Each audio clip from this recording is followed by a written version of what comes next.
სექტემბერი 19 საათი და 30 წუთი ბათუმის საზაფხულო თეატრი. ეს არის დრო და ადგილი, სადაც ბათუმის საავტორო ფილმების მეცხრე საერთაშორისო კინოფესტივალმა აიღო სტარტი. კინოფესტივალის ორგანიზატორები ბათუმის მერს შეხვდნენ და ისაუბრეს ფესტივალის მნიშვნელობასა და იმ ფაქტორებზე, რისი გათვალისწინებიდაც სამოვალოდ უკეთესი ფესტივალის მონოდინი იქნება.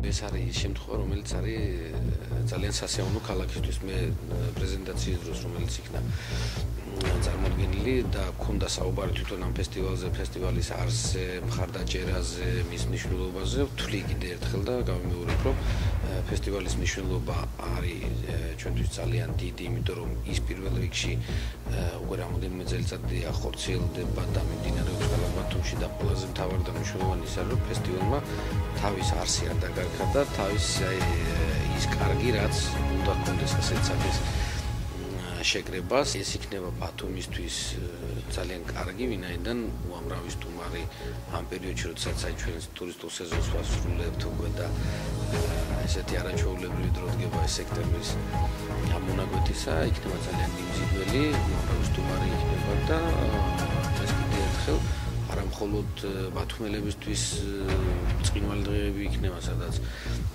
ქალაქის საზოგადოება შეძლებს გაეცნოს ხელოვნების ამ ნიმუშებს, მრავალი ფილმი ნახოს, ეს იქნება ღია ჩვენებაც, ეს იქნება დახურული ჩვენებაც და მიიღოს სიამოვნება ამით ქალაქის პოპულარიზაციისთვისაც იქნება ძალიან მნიშვნელოვანი. მე დააღნიშნე ყველაზე მნიშვნელოვანი რაც შემოქმედებითი თვალსაზრისით ხდება, ძალიან საინტერესო საკონკურსო პროგრამა, ორი ძალიან საინტერესო ღონისძიება, სიმპოზიუმები, რომლებიც ეძღვნება ფარეჯანოვისა და თენგიზ საკულაძის 90 წლის თავს. აქ ამ სიმპოზიუმზე წარმოდგენილი იქნება მისი უახლოესი მეგობრები და ძალიან საინტერესო იქნება როგორც მაყურებლებისთვის, როგორც პროფესიონალებისთვის. თავისი რესტროსპექტივით ნაჩვენები იქნება ამ ორივე რეჟისორის ორი ფილმი და ვფიქრობ, რომ ეს იქნება ერთ-ერთი ახალი სტიმული იმისთვის, რომ ახალგაზრდა კინემატოგრაფისტებმა მაქსიმალურად მიმართონ საკუთარი ენერგია და ძალა იმისათვის, რომ საკუთარ პროფესიაში მაქსიმუმი შეძლონ. კინოფესტივალზე წარმოდგენილი იქნება ფილმები 50 ქვეყნიდან და მათი ხილვა საზოგადოებას კინოთეატრ აპოლოში, საწუნო დივანის საკონფერენციო დარბაზში და ევროპის მოედანზე შეეძლებათ. კინოთეატრ აპოლოში ბოლო ორი სეანსიდან გაყიდული ბილეთების თამხა გადაირიცხება თითო ციცადის საქველმოქმედო ფონდში, რომელიც ლეიკემიით დაავადებულ ბავშვებს ეხმარება.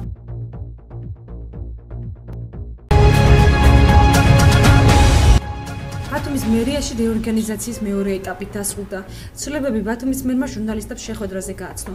ახალი სახეები მერიის წარმომადგენლების, ადმინისტრაციის, ადმინისტრაციული ერთეულობის, საზოგადოებისა და ურთიერთობის განყოფილების უფროსის პროტოკოლის განყოფილების უფროსის და ასევე წარმომადგენლების თანაშემწის სახით. ამ ეტაპისათვის მერიაში დარჩა 9 სამსახური, 13 თანამდებობის პირი და 226 საშტატო ერთეული. 13 ტერიტორიული ორგანოების ხელმძღვანელები და მხოლოდ თამარის დასახლების წვნებმა თემურ სალუქვაძემ შეინარჩუნა თანამდებობა. მერის განცხადებით მოხდა კადრების ოპტიმიზაცია და სხვადასხვა სამსახურების გამსხვილება. რეორგანიზაციის შედეგად მერის ადმინისტრაციას მერაბ ქიძინიძე უხელმძღვანელებს, რომელმაც თემურ კახიძე შეცვალა. რეორგანიზაცია საზოგადოებასთან და მედიასთან ურთიერთობის სამსახურსაც შეეხო. მას საერთაშორისო და საზოგადოებასთან ურთიერთობის სამსახური ეწოდა და მერის პრეს-სპიკერი თეკლა ჩიჩუა უხელმძღვანელებს, ხოლო ყოფილი პრეს-სამსახურის უფროსი ირინა შერვაშიძე კი ახალ სამსახურს უხელმძღვანელებს, რომელიც წარმოადგენს მოქალაქეთა მიღების ორგანიზებას, საპატიო წოდებებისა და ღირსების მიღების განყოფილებას. კიდევ ერთ ახალ განყოფილებას წარმოადგენს პროტოკოლის განყოფილება, რომელსაც გელა ბოლქვაძე უხელმძღვანელებს. მერის განცხადებით შესაძლოა ასევე მოხდეს აიპებისა და შპსების რეორგანიზაცია თანამდებობაზე დანიშვნის შემდეგ. ეს მომდევნო ეტაპია ცვლილებების 13 თანამდებობის 12 თანამდებობის პირის სამსახურების უფროსები, ვიცემერები შეიცვალა, პლუს შეიცვალა სამსახურის უფროსები. ეხლა ვახორციელებთ 5 რიცხვის შემდგომ 5 რიცხვი განხორციელდა უბრალოდ ცვლილებები ოპტიმიზაციასთან დაკავშირებით, მას შემდეგ რაც საკრებულო მიიღო დებულება მერიის და დაამტკიცა მერიის სტრუქტურა, სწორედ მიღებული გადაწყვეტილებებისა და კანონის შესაბამისად ჩვენ მოვახდინეთ ზოგ შემთხვევაში ოპტიმიზაცია, ზოგ შემთხვევაში გამსხვილება სხვადასხვა სამსახურის. სამომავლოდ უკვე კანონის შესაბამისად ეს არნიშნავს იმას, რომ ყველა პირი, რომელიც დაინიშნა, დაიკავებს თანამდებობას, ისინი გაევლიან შესაბამის კონკურსებს, ეს იქნება ტესტირებები კანონის შესაბამისად, რომელსაც სხვადასხვა უწყებები ჩაატარებენ, ვისაც ეს ფუნქცია დაევალება და ეს იქნება შემდგომში კონკურსები და ატესტაციები, რომელსაც ისინი გაევლიან და ღირსეული ადამიანები დაიკავებენ ამ პოზიციებს. ამიტომ ალბათ ოქტომბრისათვის ყველაფერს გააჩნია იქიდან გამომდინარე ტესტირებების საკითხი როგორ გადაწყდება. დარჩენილი მომდევნო ეტაპი იქნება აიპები და შპსები, სადაც საკადრო ცვლილებები თავისთავად განხორციელდება. ჯამში მერის სისტემაში შემცირდა ასამბლეის საშტატო ერთეული, თუმცა გარკვეულწილად განხორციელდა შტატების შიდა გადაადგილებები. მერიის აპარატის უფროსის ნუკრი დეკანატის განცხადებით ოქტომბრის თვეში გამოცხადდება კონკურსები ვაკანსიებზე და მონაწილეობის მიღება შეიძლება თანამდებობიდან დათხოვილ თანამშრომლებსაც. ამ ეტაპისათვის მერიის სისტემაში დარჩა 9 სამსახური და მთლიანობ ჯამში 13 თანამდებობის პირი და 266 საშტატო ერთეული. წარმოდგენილი არის ახალი სახეები მერის წარმომადგენლების სახით ადმინისტრაციულ ერთეულებში, ასევე საშტატო ერთეულიდან მოხდა თანამშრომელთა გათავისუფლება, გარკვეულწილად მოხდა სხვა მიმართულებით, საჭირო მიმართულებების შტატების გაძლიერება და შიდა გადაადგილებები განხორციელდა. ამ მდგომარეობით სამსახურის გარეშე დარჩა სადღაც 100-მდე თანამშრომელი. ეს არნიშნავს, რომ ამ ადამიანების პირდაპირ მოხდება მათი გათავისუფლება, ამ ეტაპზე 100-ია, თუმცა შესაძლებელია, რომ მათი გადანაწილება მოხდეს სხვადასხვა განყოფილებების თუ შტატების სახით. გამოცხადდება კონკურსი და ნებისმიერ დაინტერესებულ პირს უფლება ექნება მონაწილეობა მიიღოს გამოცხადებულ კონკურსებში, მათ შორის იმ თანამშრომლებს, რომელსაც შეეხება.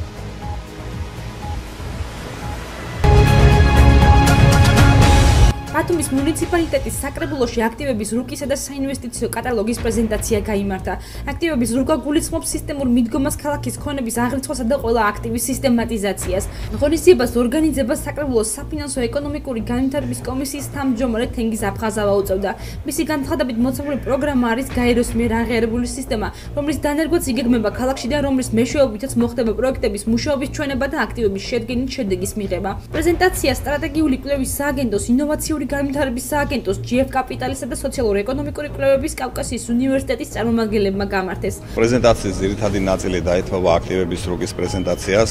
ეს გაახლავთ სისტემური მიდგომა ქალაქის, ამ შემთხვევაში ბათუმის მუნიციპალიტეტის ქონების აღრიცხვის, არა მარტო თქვათ არაფინანსური აქტივების, არამედ მასში შემავალი აბსოლუტურად ყველა აქტივის სისტემატიზაციის პროგრამის პრეზენტაცია.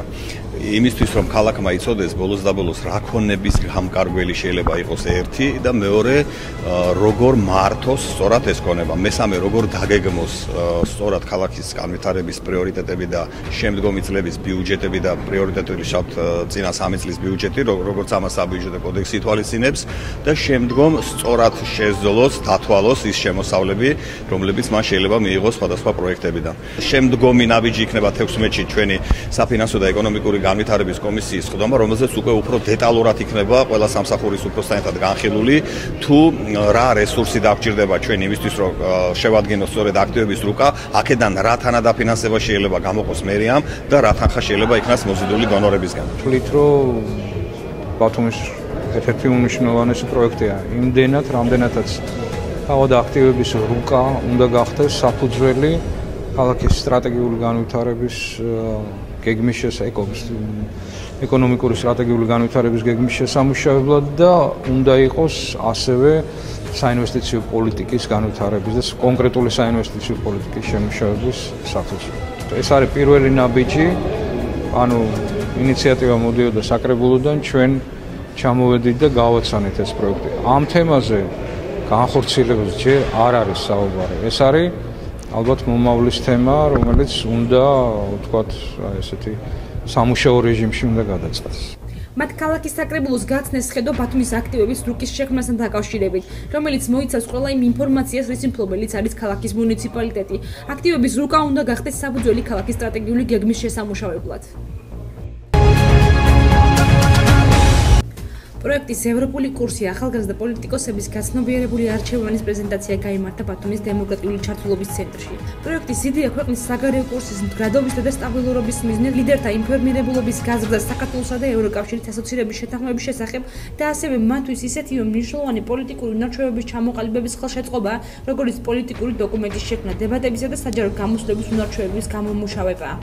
პროექტის ფარგლებში პოლიტიკური პარტიების ახალგაზრდული ფრთის წარმომადგენლები იმუშავებენ ევროკავშირის ინტეგრაციის ხელშეწყობის საკუთარ ხედვაზე. შემუშავებული დოკუმენტი კი იქნება მათი სამომავლო საქმიანობის სახელმძღვანელო და სტრატეგია. იყო ეს არის პროექტი ევროპული კურსი ახალგაზრდა პოლიტიკოსების გაცნობიერებული არჩევანი, რომელიც ემსახურება მიზნად საქართველოს მასშტაბით 4 ქალაქში, ეს არის გორი, თელავი, ქუთაისი და ბათუმში ახალგაზრდა პოლიტიკოსების, ანუ ეს არიან პარტიის ახალგაზრდების თავმჯდომარეების, ლიდერების გადამზადება იგივე საქართველოს ევროკავშირის ასოცირების თემატიკაზე, ასევე საჯარო პოლიტიკის დოკუმენტის სწავლაზე და შემდგომ უკვე შემუშავებაზე. ეს ახალგაზრდები არიან სწორედ ის ახალგაზრდები, რომლებიც ქმნიან პოლიტიკურ ფონდს დღეს რეალობად ჩვენს ქალაქში. ახალგაზრდა პოლიტიკოსებისაც ეს არის უმნიშვნელოვანესი, ძალიან დიდ გამოცდილებას იღებენ და ამავდროულად ისინი პოსტსავშთა სივრციდან გადადიან უკვე ევროპული პოლიტიკის კეთების შესწავლაზე. ჩვენთვის ახალგაზრდა ორგანიზაციებისთვის ეს ორმაგად მნიშვნელოვანი არის, იმიტომ რომ ჩვენ ვესწრაფით ევროპაში ინტეგრაციას და ამავდროულად ყველა ახალგაზრდული ორგანიზაცია ერთმანეთთან კონტაქტს ახერხებს, რაც მომავალში უკვე პოლიტიკოსისთვის ეს საშუალება ერთმანეთში დიალოგი გამართონ და არ იყოს ის კატათაგობანა, რასაც ჩვენ დღეს ვხედავთ ქართულ პოლიტიკაში. პროექტს ფინანსურ მხარდაჭერას მრავალპარტიული დემოკრატიისათვის ნიდერლანდების ინსტიტუტი უწევს. ტურიზმის დეპარტამენტში 2015 წლის ბიუჯეტი განიხილეს და სამომავლოდ განსახორციელებელ პროგრამებზე ისაუბრეს. შეხვედრაზე 3 ძირითადი პრიორიტეტი დასახელდა: ტურიზმისა და კურორტების სფეროს მართვა და დარგის ეფექტური განვითარება, რომელშიც დარგის საჭიროებისა და განვითარების პოტენციალის კვლევა და სტატისტიკური მონაცემების წარმოება მოიაზრება. აჭარის ტურისტული მარკეტინგი ადგილობრივ და საერთაშორისო ბაზარზე და ასევე ტურისტული პროექტებისა და სერვისების განვითარებაც იქნა განხილული. მასში ტურიზმის შესახებ ცნობიერების ამაღლება, ადამიანური რესურსების განვითარება და ტურიზმის დარგში მომსახურების საუკეთესო პრაქტიკის დამკვიდრების ხელშემწყობი ღონისძიებებია გაერთიანებული. დღეს ჩვენ ვახდენთ პროგრამების პრეზენტაციას, რომელიც 2015 წლის ბიუჯეტს ეხება და აღნიშნული ბიუჯეტი ეყრდნობა იმ სტრატეგიას, რომელიც ჩვენ შევქმნით 2015-18 წლისთვის. ცვლილებები, უпростоროდ რეკომენდაციები იქნება გათვალისწინებული, ზუსტად ამიტომაც ხდება ეს ჩვენი შეხვედრა დღეს და საბოლოო სახეს მიიღებს ბიუჯეტი უკვე რამოდენიმე დღის შემდეგ. პრიორიტეტები ვფიქრობ, რომ საკმაოდ კარგად არის გადანაწილებული. ეს ალბათ ეფუძნება აი იმ კვლევებს, რომლებიც აქამდე ჩაატარა ტურიზმის დეპარტამენტმა და უფრო ეფექტიანი წელი იქნება 2015 წელი და საინტერესო ტურისტებისათვის. საერთო ჯამში რა თქმა უნდა მნიშვნელოვანია ეს და ამ დარგის განვითარება, იმიტომ რომ რასაც უნდა იყოს საკურორტო ტურისტული ქალაქია ჩვენი ქალაქი, თვითონ რეგიონიც, აქ მარტო არ არის საუბარი საზღვაო ტურიზმი. ამ ხრივ ბუნებრივია საკმაოდ მნიშვნელოვანია ესეთ პროგრამების განხორციელება, თუმცა რამდენად ეფექტური იქნება და რამდენად პრიორიტეტული ეს სარგებლობის საგანია ბუნებრივია. შეხვედრას მრჩეველთა საბჭოს წევრები და არასამთავრობო ორგანიზაციის წარმომადგენლები ესწრებოდნენ, რომელთა რეკომენდაციითაც საბოლოოდ მოხდება განსახორციელებელ პროგრამათა ბიუჯეტის კორექტირება. პროგრამული ბიუჯეტი მთლიანობაში 5.299.000 ლარს შეადგენს. ბათუმის მერია განაგრძობს საგანმანათლებლო პროგრამების განხორციელებას. მერიის სპორტისა და ახალგაზრდობის განყოფილება იწყებს მუნიციპალურ პროგრამას საკვირაო სკოლა ბათუმელი ახალგაზრდებისათვის. პროგრამის ფარგლებში ბათუმელ ახალგაზრდებს საშუალება ექნებათ მოკლევადიანი საგანმანათლებლო კურსების მონაწილეები გახდნენ. სკოლის პროგრამა ითვალისწინებს საქართველოს ისტორიაში, ლიტერატურაში, ხელოვნებამცოდნეობაში, მსოფლიო რელიგიაში, თეოლოგიასა და სხვა მიმართულებებში ცოდნის ამაღლებას. მსმენელთა ჯგუფებისათვის ასევე მოეწყობა თემატური ხასიათის უფასო ექსკურსია. სწავლის პროცესის დასრულების შემდგომ მონაწილეებს გადაეცემათ შემეცნებითი ხასიათის საჩუქრები. საკვირაო სკოლაში სწავლის მსურველთა ასაკობრივი ზღვარი 29 წლით განისაზღვრება. სკოლა 20 სექტემბრიდან 20 დეკემბრის ჩათვლილ პერიოდს მოიცავს და მას შეპესე ჯეო ივენთი ახორციელებს. ჩვენ დავაფინანსებთ ახალგაზრდებს, ეს იქნება დაზღვევა, ეს იქნება სამგზავრო ბილეთები. კონკურსის წესით შევარჩევთ რამდენიმე ახალგაზრდას, რომლებიც თქვათ უშუალოდ ამ მიმართულებით გაიღრმავებენ თავის ცოდნას. ეს იქნება ტრეინინგები, ეს იქნება გადამზადების კურსები. ძირითადად ვფიქრობთ, რომ ეს აუცილებლად ხელს შეუწყობს პირველ რიგში დასაქმებას ესეთი ახალგაზრდების, იმიტომ რომ ისინი მათ ექნებათ საშუალება უпростоრად ცნობილ ცენტრებში გაიარონ გადამზადება და ეს იქნება სერტიფიცირებული კურსდამთავრებული, მოდი ესე ჩავთვალოთ, რომელსაც შემდგომში მუშაობის გაგრძელება შეეძლება და გარკვეულ გამოცდილებას ესე ვთვლით შეიძენს. ამ მიმართულებით, რაც ჩვენი ქალაქისთვის არის მნიშვნელოვანი. საკვირაო სკოლა დაიწყება 20 სექტემბრიდან. გაივლიან არაფორმალურ განათლებას, მოთხოვნისამებრ დაემატება საგნები, გააჩნია ვინ მიიღებს მონაწილეობას და ეს ღონისძიება დაეხმარება ახალგაზრდებს, რომ მიიღონ დამატებითი ინფორმაცია და განათლება სხვადასხვა დარგების მიხედვით. განაცხადეთ შეიძლება მოგმართონ როგორც ქალაქ ბათუმის მერიაში, რომელიც მდებარეობს ლერმონტოვზე და ასევე სკოლა გორდაში. ბათუმის საკვირაო საპირისპირო სკოლა არის ძალიან საინტერესო პროექტი, ასე რომ მოუწოდებ ყველა ახალგაზრდას 29 წლამდე ჩაერთონ, მიიღონ მონაწილეობა აქტიურად. აღნიშნული პროექტისათვის ქალაქ ბათუმის მერია 10,000 ლარი გამოყო ბიუჯეტიდან და მერის განცხადებით ასევე იგეგმება ახალი პროგრამების პრეზენტაცია, რომელიც გულისხმობს სტუდენტთა სტიპენდირებას და სხვა ღონისძიებებს. არასამთავრობო ორგანიზაცია შეზღუდული შესაძლებლობის მქონე პირთა უფლებისათვის ხელმძღვანელმა თამაზ მჟავანიძემ მოკავშირეებთან ერთად ოფიციალურად გამართულ ბრიფინგზე მხარდაჭერა გამოუცხადა აჭარის მთავრობის თავმჯდომარეს. ორგანიზაციის ხელმძღვანელმა თამაზ მჟავანიძემ ოფიციალური წერილები წარმოადგინა იმ საკითხებისა, რომელზეც მუშაობა დაიწყო აჭარის მთავრობამ და შეზღუდული შესაძლებლობის მქონე პირთა საკითხებში წარმატებით განხორციელებულ პროექტებზე ისაუბრა. ის ასევე დადებითად აფასებს ორგანიზაციასა და მთავრობას შორის ურთიერთთანამშრომლობას და აღნიშნა, რომ მთავრობის მუშაობა ეფექტურია. ჩვენი ორგანიზაცია აქტიურად თანამშრომლობდა მთავრობას და ბოლო 1 წლის განმავლობაში და სამინისტრომ და ჯანდაცვის სამინისტრომ ჩვენთან კონსულტაციებით შეიტანა 3 სულილება, რამაც გააუმჯობესა შიშიმურ პირთა მდგომარეობა. ესენი არის თირკმელგადანერგილ პაციენტთა წამლების მომარაგება ბათუმში, ეტლებისა და ყურსასმენი აპარატების ვაუჩერიზაცია, დაწყებულია მოლაპარაკება განათლების სამინისტროსთან, რომ თუ იქნება მაგისტრანტის სტუდენტები, მათთვის მოხდეს სასწავლო პროცესის დაფინანსება. ყველაფერი ამის მე ოფიციალურად წარმოდგენა შემიძლია, ოფიციალური მიმოწერა მთავრობასა და ჩვენ შორის არის. პირადად არჩილ ხაბაძესაც აქვს დაინტერესება ძალიან დიდი ამ პრობლემების მოგვარებისა და ბუნებრივია რომ ხარვეზები არის, ბუნებრივია რომ რაღაცები შეიძლება მინუსები გქონდეს მთავრობასაც, შეუცდომელი არავინ არ არის, მაგრამ ამ ეტაპზე ვფიქრობთ რომ მთავრობის მზაობა და მთავრობის მუშაობა ჩვენი მიმართულებით გვაძლევს იმის საშუალებას რომ პირდაპირ ვთქვათ, აჭარის მთავრობის უნდობლობის გამოცხადების პროცესი არის დაჩქარებული. რუსეთ-საქართველოს მეგობრობის საერთაშორისო საზოგადოებრივმა გაერთიანებამ ახალი ხიდი ბრიფინგი გამართა რუსეთ-საქართველოს შორის ურთიერთობების გაუმჯობესებისა და მეგობრობის აღდგენის შესახებ. ბრიფინგის მიზანს წარმოადგენდა საზოგადოებისთვის რუსეთ-საქართველოს მეგობრობის პერსპექტივის და დიპლომატიის ფარგლებში ურთიერთობების გაუმჯობესების გზების გაცნობა. შეხვედრაზე იმყოფებოდა რუსეთ-საქართველოს მეგობრობის ფონდის ხელმძღვანელი ვლადიმერ ხომელიკი, რომელმაც ორ ქვეყანას შორის ურთიერთობის გაუმჯობესებაზე ისაუბრა. მოქალაქე და პოლიტიკური გაერთიანების საქართველოს მშრომელთა საბჭოს ორგანიზაციის თავმჯდომარის მერაბ გორგაძის თქმის, ქვეყნებს შორის უნდა აღდგეს მეგობრული კავშირები ყველა სფეროში.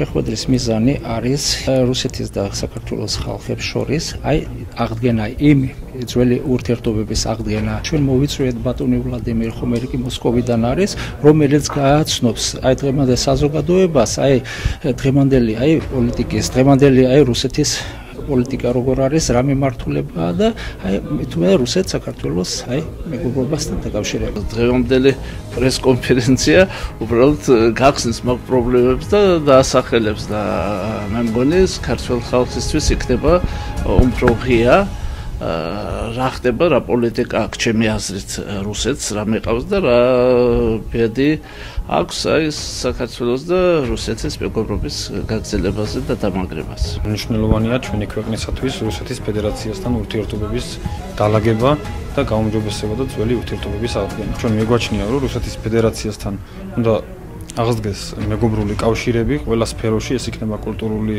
ეს იქნება პოლიტიკურ თემაზე, ესე იგი და სავაჭრო საკითხებში თუ ასე შემდეგ და ეს უნდა მიიღწეს სახალხო დიპლომატიის ფარგლებში.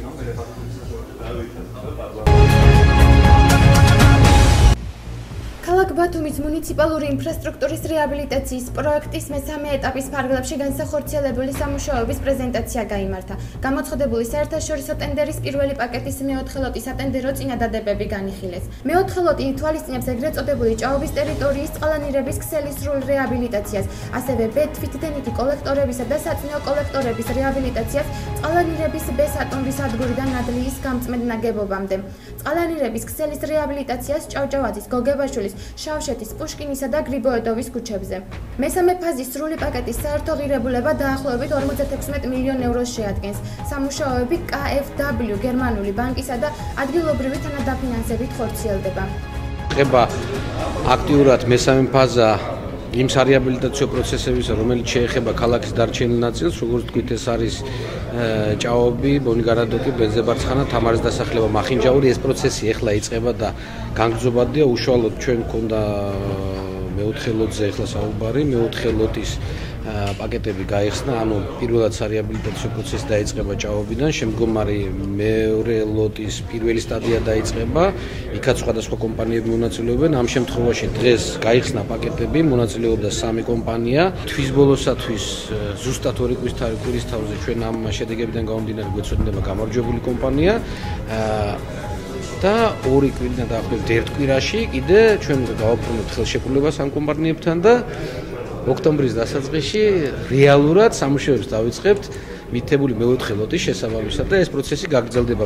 მივახედავთ დაბალი ფასისა, ჩვენ წარმოადგენთ ჩვენი აზრით ყველაზე მაღალი ხარისხი, იმიტომ რომ ერთობლივი საწარმო შეიქმნა არსებული ადგილობრივი კომპანიების შორის და ერთ-ერთი ყველაზე წარმატებული და ცნობილი გერმანიაში ძირითადი ხარისხის კონტროლს და ხარისხის მართვას და საწარმო პროცესს გამართავს გერმანული კომპანია Ludwig Pfeiffer, ან თავისი მენეჯმენტით და შესრულება იქნება ჩვენი ინჟინრებით, რომელიც ვართ გამოცდილი, სულ ჩვენ აჭარაში ვმუშაობთ, კერძოდ ბათუმში და ყველაზე ერთ-ერთი მსხვილი კომპანია ვართ აჭარაში, ადგილობრივები. მე მგონი ყველა თვალსაზრისით უნდა ვიყოთ მოგებული. მუნიციპალური ინფრასტრუქტურის რეაბილიტაციის ფარგლებში დაგეგმილია მახინჯაურის, მწვანე კონცხისა და ჩაქვის წყალმომარაგების ქსელის სამშენებლო სამუშაოები, ასევე ჩაქვის წყლის რეზერვუარების, კომპაქტური წყალანირებისა და გამწმენდი ნაგებობების მშენებლობა. სარეაბილიტაციო სამუშაოები ოქტომბრის ბოლოსთვის დაიწყება და 2016 წელს დასრულდება. 2001 წლის ნიუ-იორკის ტრაგედიიდან 13 წელი გავიდა. ბათუმის მერი ბათუმის საჯარო ბიბლიოთეკის ამერიკულ კუთხეში გამართულ ღონისძიებას დაესწრო, სადაც იმყოფებოდნენ საქართველოში ამერიკის საელჩოს წარმომადგენლები. საელჩოს პროგრამის ფარგლებში ბათუმში მყოფი ამერიკის მოქალაქეები და საზოგადოების სხვა წარმომადგენლები. ღონისძიება მერის ადმინისტრაციის საერთაშორისო და საზოგადოებასთან ურთიერთობის განყოფილების მიერ იყო დაგეგმილი, რომლის ფარგლებშიც გაიმართა ფილმის ჩვენება და ტერორისტული აქტის შედეგად დაღუპული ადამიანები გაიხსენეს.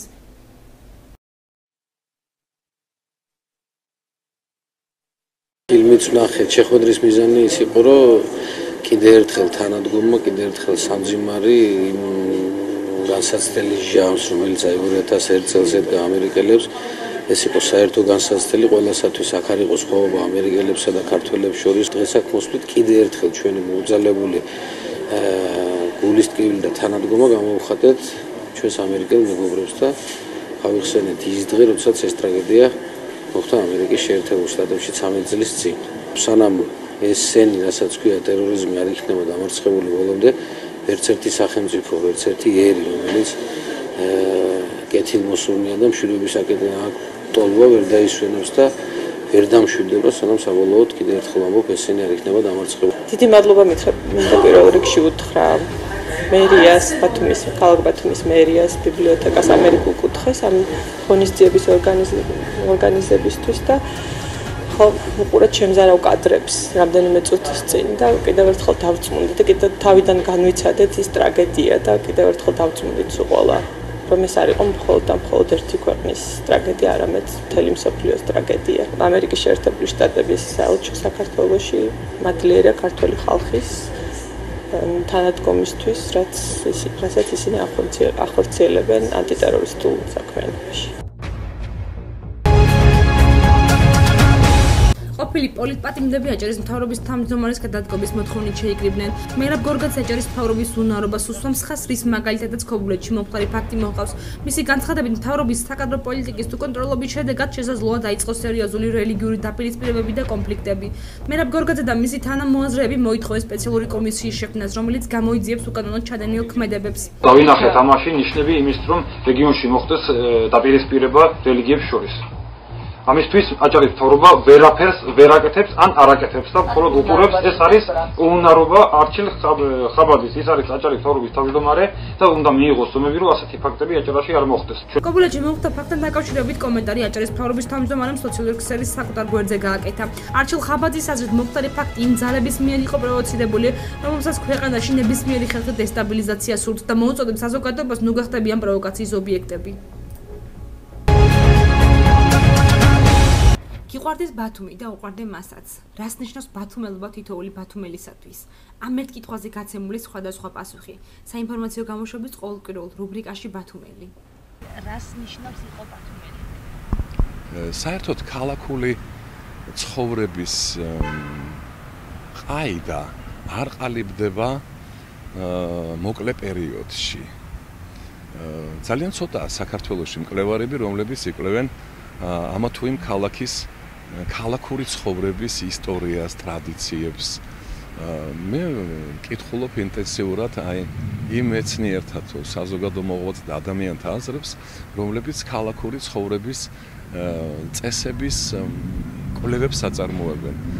თბილისში არის ასეთი ქართველი მწერალი ბატონი თამაზ ტყემალაძე და მინდა მადლობა მოვახსენო, რადგანაც უაღრესად საინტერესოა თბილისის ქალაქური ცხოვრების ყაიდას, როცა აღწერს მე-18 საუკუნის, მე-19 საუკუნის, მე-20 საუკუნის.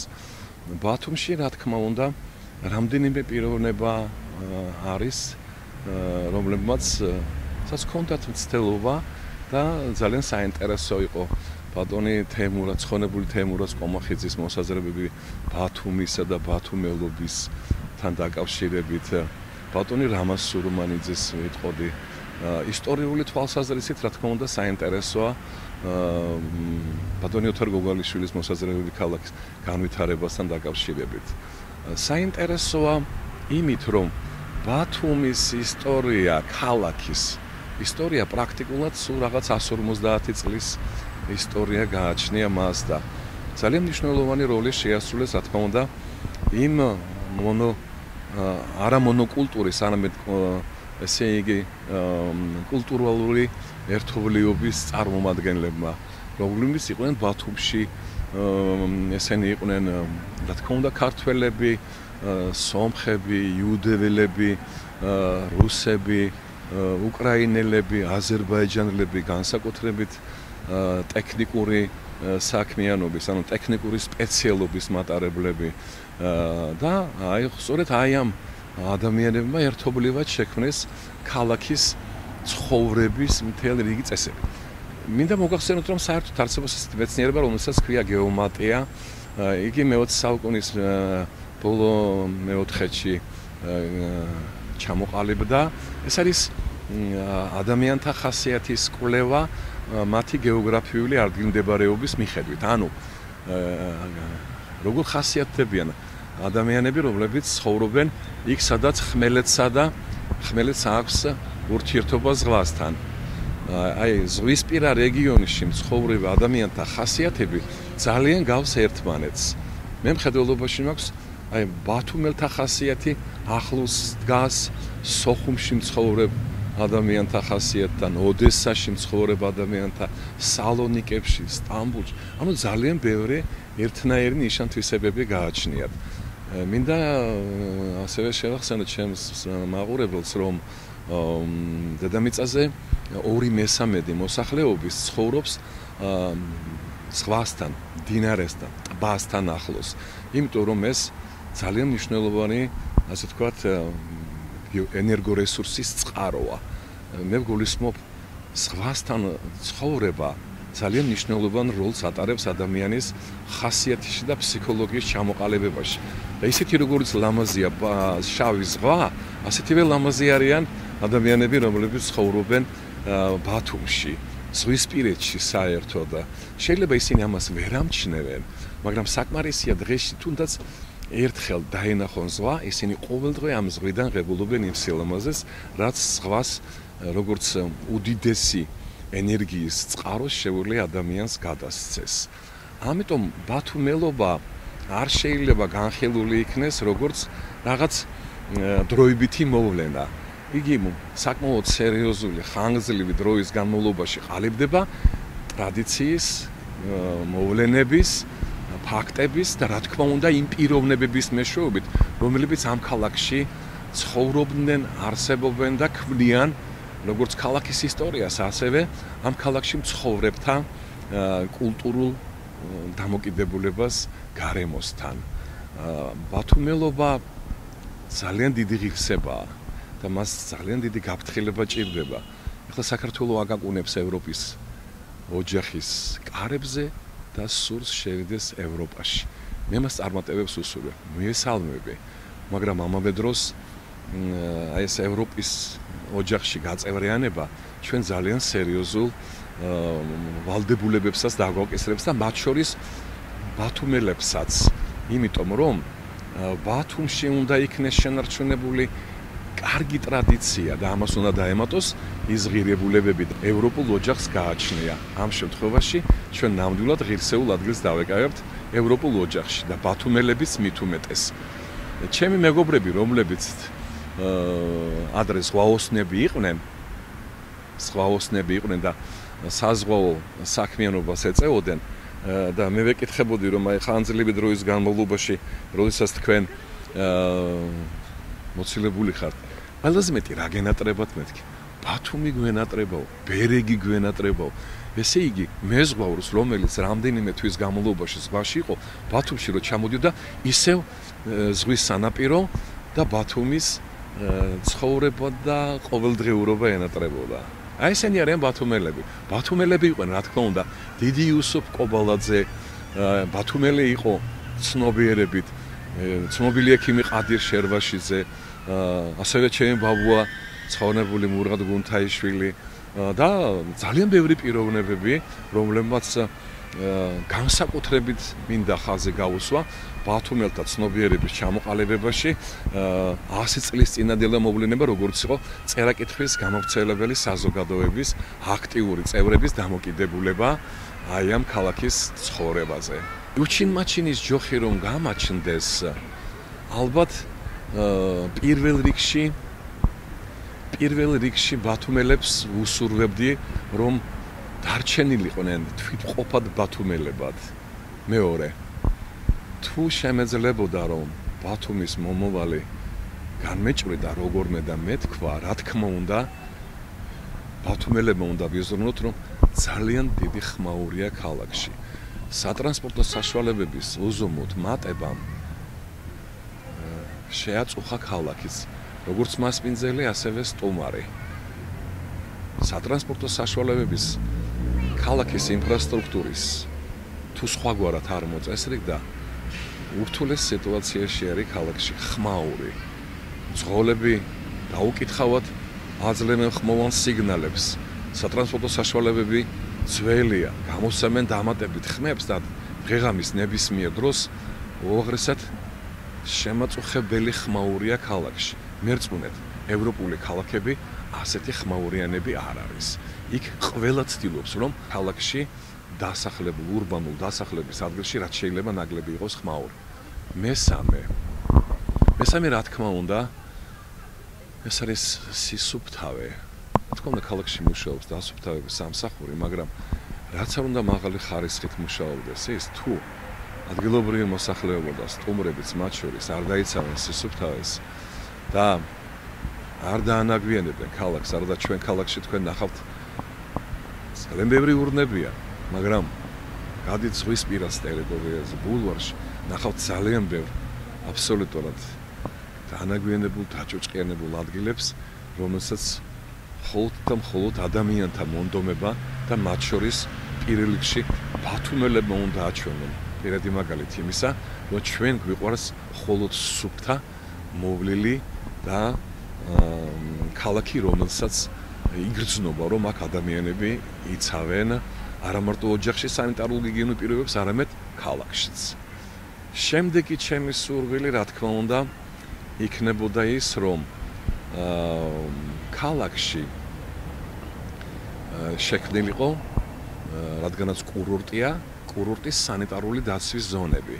ანუ პირველი სანიტარული დაცვის ზონა, მეორე ზონა, მესამე, ისე როგორც ეს კანონითაა განსაზღვრული, რათა ქალაქში ყველა მიცოდეს, სად იწყება კურორტი, სად მთავრდება კურორტი, კაცრი რეგულაციები დაწესდეს სანიტარული დაცვის ზონებში და რითაც მოუხდება ქალაქს საერთოდ. და კიდე ერთი სურვილი, ბათუმელობო, მეც თქვენთან ერთად.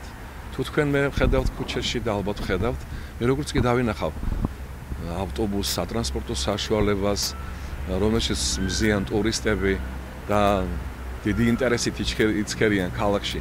მე ხელს აღმართავ და დავუქნებ და გაუღიმებ.